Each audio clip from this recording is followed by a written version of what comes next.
Have you ever seen anything like you saw in Gaza? No, never. And you try to prepare yourself for a visit like that.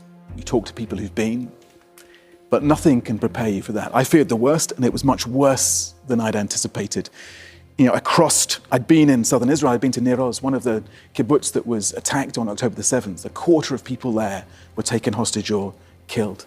And then I drove across the border from southern Israel into northern Gaza through the Eretz checkpoint. And it's just wasteland for miles and miles and miles. You know, people are talking about a resumption of the conflict. There's nothing left to bomb there.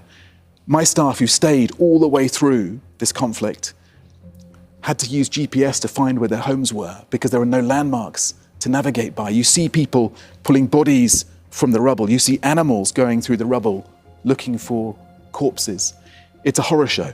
It's a complete horror show. As you get into the south of Gaza, you see life coming back a bit more, but certainly the north of Gaza, it's utter devastation.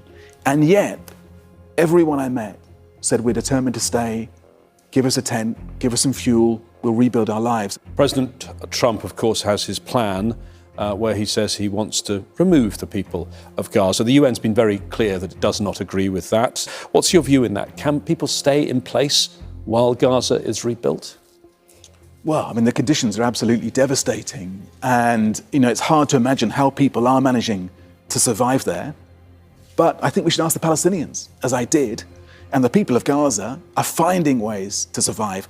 They've survived months and months of this devastating conflict. And now they're surviving in the conditions they're in. And what they're saying to us is, give us the tents. And they're going back to the rubble of their houses. They're clearing away the unexploded ordnance. They're clearing out the corpses, and they're putting the tents back on the ruins of their houses and trying to live there.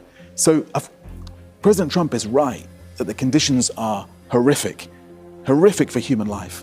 But amidst that despair, people are trying to